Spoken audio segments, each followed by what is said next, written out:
welcome to the deep dive.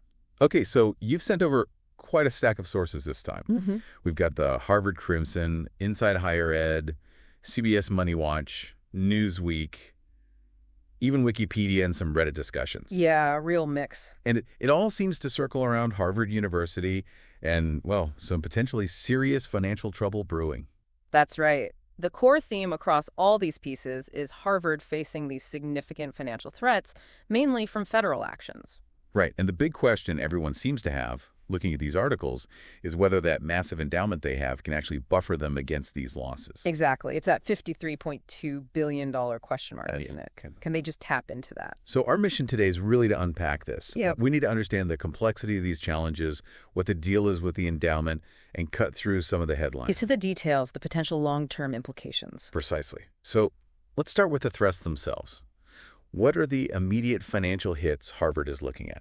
Well, the most immediate, and it sounds quite severe, is this freeze on federal research funding. We're talking $2.2 billion. Wow. And potentially another $1 billion in grant suspensions on top of that. That's huge. Yeah. And it's not just theoretical, right? The sources mention real impacts already happening. Absolutely. There are reports of stop work orders being issued to researchers and even announced layoffs specifically mentioned at Harvard Medical School.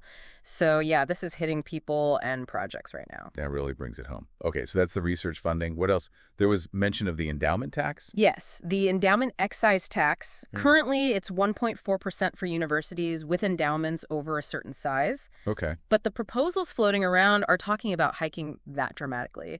Some mention 10%, maybe even 21%. 21%. Yeah. That's a massive increase. It is. And they might also lower the threshold, meaning more universities could get hit by this tax. And Harvard's reaction, I imagine they're not thrilled. No, definitely not. The sources show they've significantly ramped up their lobbying efforts.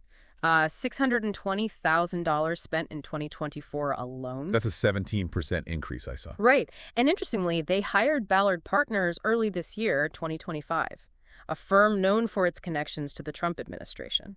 That tells you how seriously they're taking this tax threat, trying to fight it from the inside, so to speak. Seems like it. They're pushing back, arguing, like other university groups, that this money would otherwise go to things like financial aid or, research itself. Right, taking away from the mission. Okay, funding freeze, potential tax hike. What's next? This threat about losing tax-exempt status sounds pretty existential. It really does. The administration's claim, as reported, is that Harvard isn't operating in the public interest, primarily citing how they've handled campus speech issues. And this isn't just a slap on the wrist, losing tax-exempt status. Oh, no, it's a massive deal. It would likely involve a very long, complicated IRS audit. Harvard would fight it tooth and nail in court, undoubtedly. Is there any precedent for this kind of thing? Well, the sources bring up the Bob Jones University case from decades ago. They lost their tax-exempt status over discriminatory policies. Okay. But the experts quoted seem to think Harvard's legal position is much stronger here. They argue that tying tax status to specific viewpoints could violate the First Amendment. That unconstitutional conditions argument that Newsweek mentioned. Basically, the government can't use money to force certain speech. Exactly that principle. It's a key part of their likely defense. Okay, this is already a lot. But there's one more major threat mentioned involving international students. Yes, the potential termination of Harvard's SEVP certification. That's the Student and Exchange Visitor Program. And losing that would mean? It would mean they couldn't enroll international students, period. Wow. How big a deal is that for Harvard? It's huge. In the 2024-25 year, international students made up over 27% of their entire student body. Over a quarter. So that impacts finances, diversity, everything. Everything. SEVP certification lets them use the SEVIS system, the Student and Exchange Visitor Information System, to issue the documents students need for visas. Right. And some sources raise concerns because SEVIS terminations have already happened to individual students across the U.S., sometimes for minor run-ins with the law, raising due process questions. So applying that kind of termination threat to an entire institution like Harvard, that's a major escalation. A very substantial move, yes. Okay. So we've got the funding freeze, the potential tax hike, the tax-exempt status threat, and now the SEVP threat, which brings us inevitably back to the endowment. The $53.2 billion elephant in the room. Right. Why can't they just, dip into that massive pile of cash to cover these potential losses?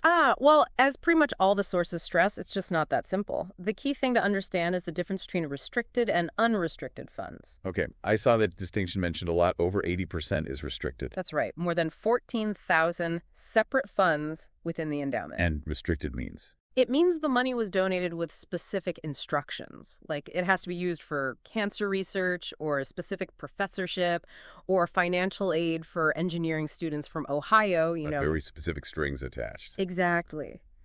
Legally and ethically, Harvard can't just decide to use that money to cover, say, general operating budget shortfalls caused by federal cuts. They'd be violating donor agreements. Okay, that makes sense. So that leaves the unrestricted part, which is still, what, around $9.6 billion? That's still a lot of money. It is a substantial amount, absolutely. But maybe not quite so substantial when you compare it to potential multi-billion-dollar annual losses from these federal actions year after year. Right, and even with that $9.6 billion, why the hesitation to use more of it now in what seems like a crisis? That comes down to a core principle of endowment management: intergenerational equity. Okay, what does that mean in practice? It means the endowment is intended to support the university not just today, but for generations to come. They aim to preserve its purchasing power over the very long term. So they spend only a small fraction each year? Typically, yes.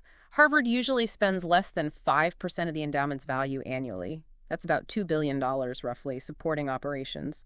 The rest is reinvested to grow the principal. Like a nest egg you don't want to crack open too much, because you need it to last. Precisely.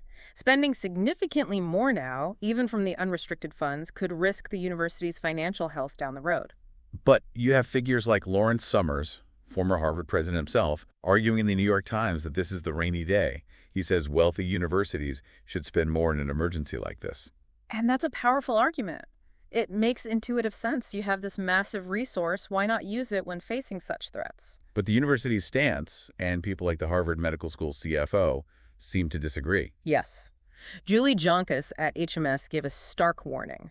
She said if they pulled an extra $300 million a year from their unrestricted funds, roughly matching lost federal money plus their current deficit, those funds would be gone in about a decade. Wow. Just 10 years. That really puts it in perspective. It does. It shows the scale of the challenge if these cuts are sustained. Howard Buncis, a business professor mentioned in the sources, kind of echoes this. What did he say? He suggested, a one-off hit might be absorbed, but constantly withdrawing large sums isn't sustainable long-term. So it's this constant balancing act between the present crisis and future stability. Exactly. Though Catherine Hill, former Vassar president, did raise the point that maybe these are unprecedented times that could justify relaxing the usual spending rules, at least temporarily. An interesting counterpoint. What about those Reddit discussions? Did they add any practical insights into how these endowments work day to day? They did offer some useful ground-level perspective. People mention the standard 4% rule for annual spending, or spin-off as they called it. Yeah. There was also discussion about using the endowment as collateral, apparently. That happens sometimes, but mostly internally, like for financing a new building, not pledging it to outside banks. Right. But mostly the Reddit threads really hammered home the legal and ethical weight of those donor restrictions. People understand the strings are real. Very much so.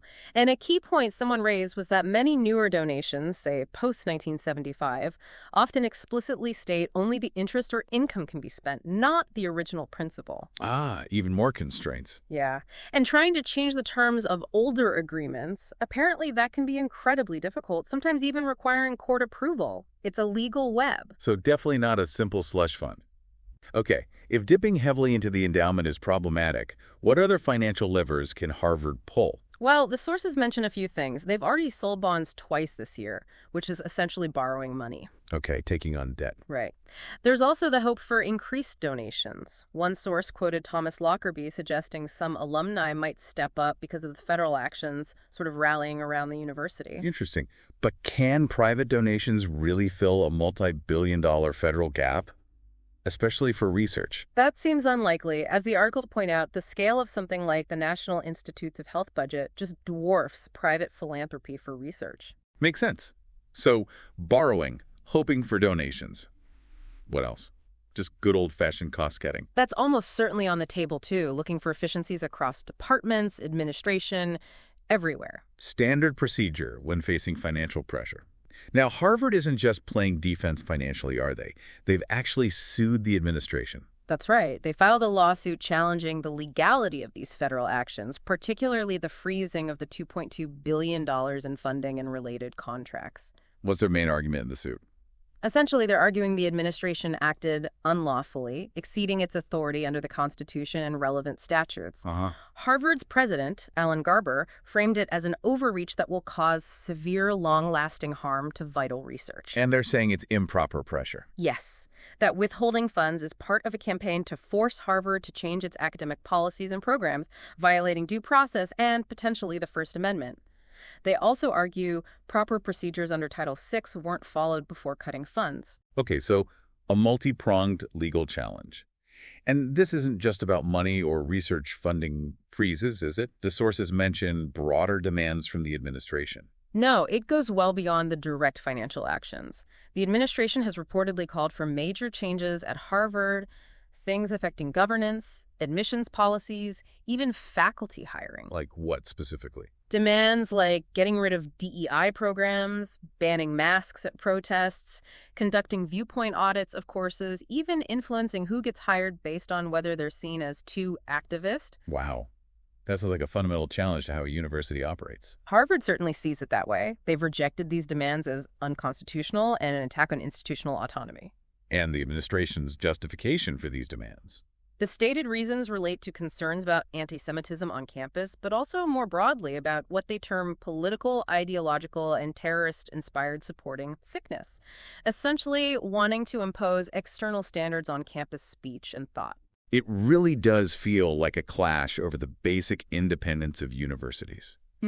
So, stepping back, what are the potential long-term consequences here? Not just for Harvard, but maybe for higher education more broadly. The implications could be pretty significant. Obviously, there's the financial strain on Harvard itself and potential damage to its global reputation. But beyond that, if the federal government can successfully exert this kind of control over a major private university based on political disagreements, well, that raises big questions about academic freedom and institutional autonomy for all universities, public and private. A chilling effect, perhaps. Could be. It might discourage certain types of research or even make international students and scholars think twice about coming to the U.S. It affects the whole ecosystem. So, pulling all these threads together, Harvard faces these serious, multi-pronged financial threats from the government. And that huge endowment, while massive on paper, is largely restricted and can't just be easily used to plug these enormous potential gaps. Exactly. That question, why not just use the endowment, opens up this whole complex reality of legal restrictions, donor intent, the need for long-term stability. It's not simple at all. It really isn't. And it leaves you, the listener, with a pretty big thought to chew on, doesn't it? Given these endowment constraints and the sheer size of potential federal cuts, what does this all mean for how major research universities are funded going forward? Right. And where is that line between legitimate government oversight and protecting the autonomy these institutions need to function? It's a critical question, especially considering all the different viewpoints and the sources you shared and the potential impact on students, faculty, and research itself. Definitely something to keep thinking about. Thanks for taking this deep dive with us.